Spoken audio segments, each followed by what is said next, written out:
James Madison once said, to suppose any form of government will secure liberty or happiness without virtue in the people is a chimerical idea.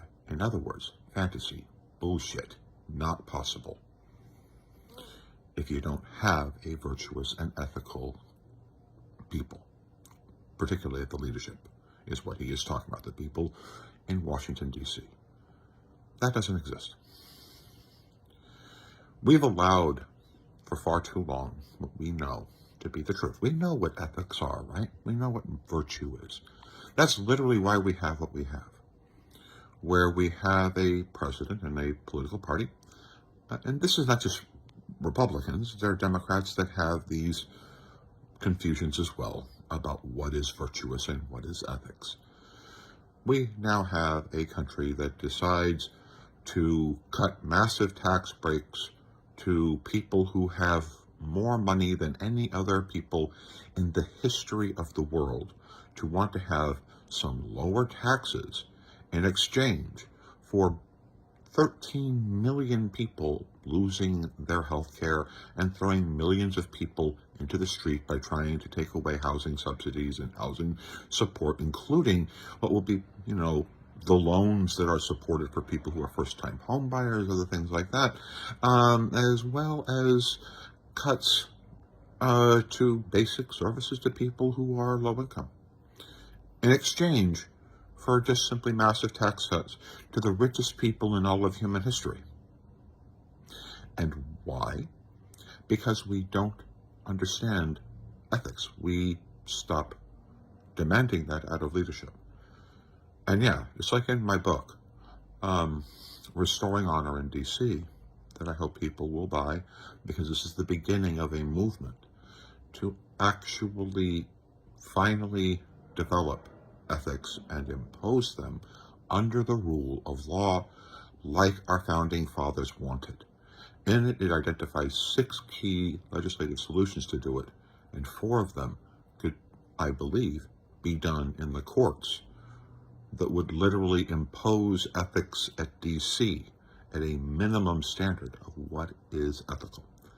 But first we have to accept where this unethical acceptance has happened.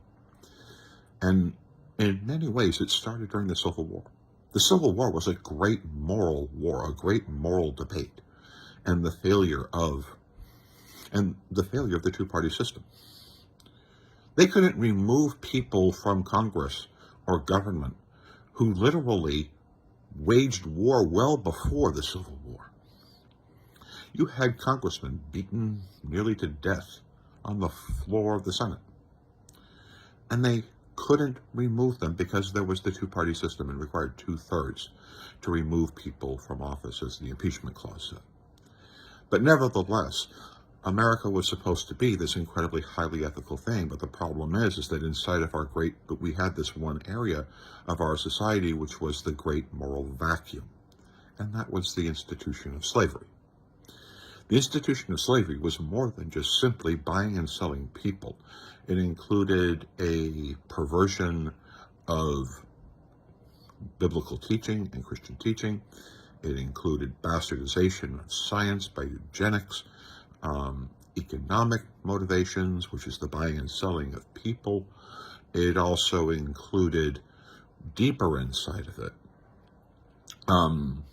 the legal requirements and the basic governmental requirements for you to accept that you legally should and be allowed to treat people with less concern than you would give to a dog or a cow, to treat people in such a way. Then came the Civil War.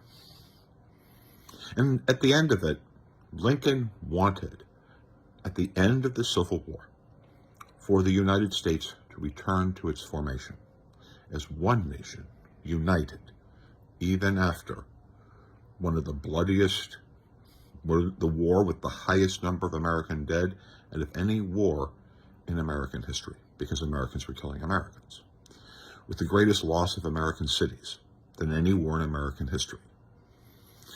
And there's some of the greatest tragedies of our history happening to those soldiers when they were captured. What we failed to do was honor one of the paths of uniting a nation after such a situation. And that was the 14th Amendment, Section 3. The 14th Amendment, Section 3 acknowledged the fact that in a two-party system, the impeachment process becomes almost impossible because one party will protect the institution of slavery and therefore not remove people or impeach people who support treating people like dog meat, treating people, believing that God ordered a particular group of people to be less than human, and to build laws around that, and to get people in courts who would support treating people like absolute dog meat, to kill them, to torture them, to lynch them, to do whatever, and do whatever is required to maintain the institution of slavery. The problem was with the 14th, and that was the 14th Amendment, Section 3. The 14th Amendment, Section 3 was envisioning ultimately that you would have 2/3 of the government that would have to form to bring people into the government who still wanted to serve and were Confederates. Larger, that should be done on both sides.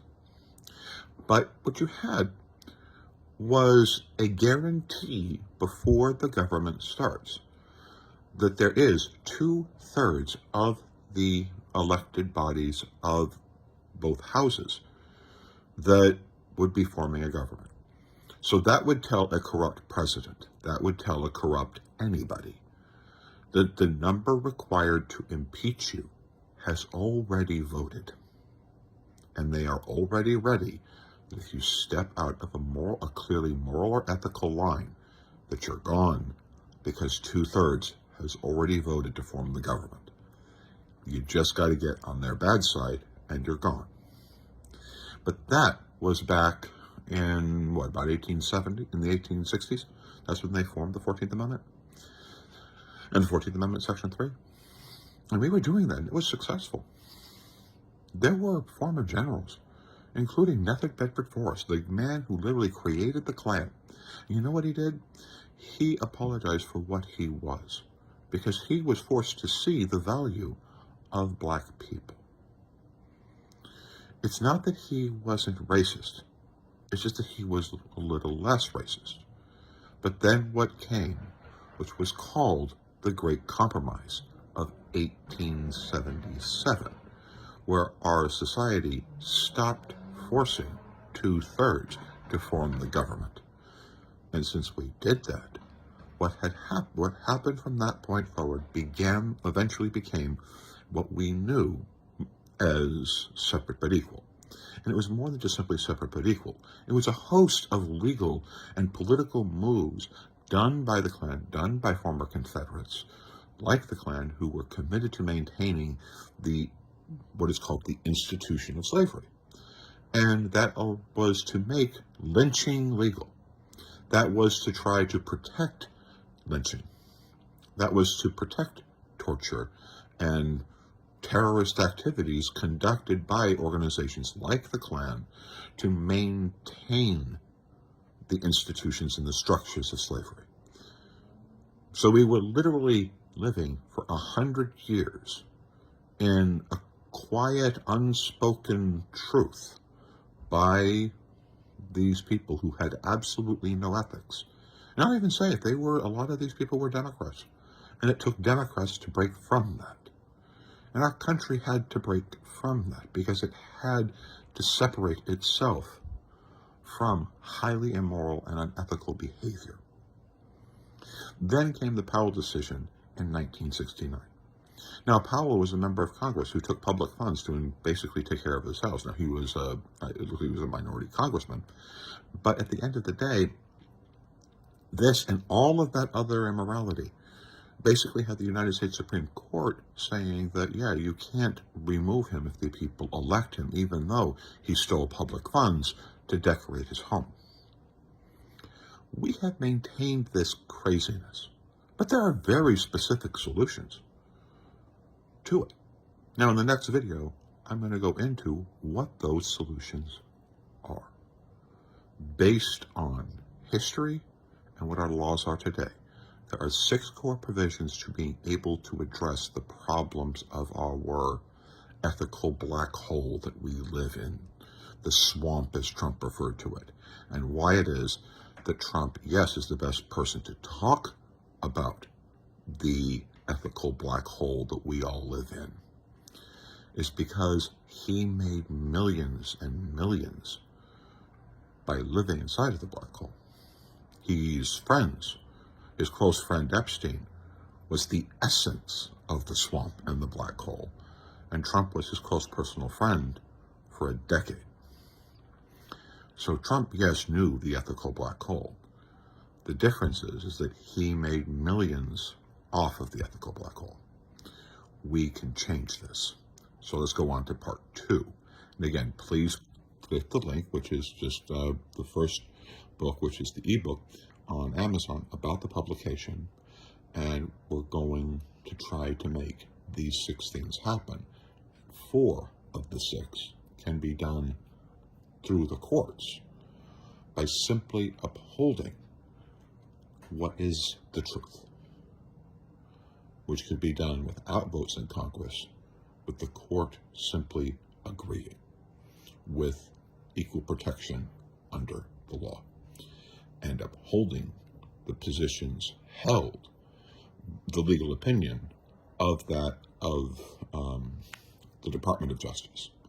So please like, share, and follow this, and go on to part 2. Thank you.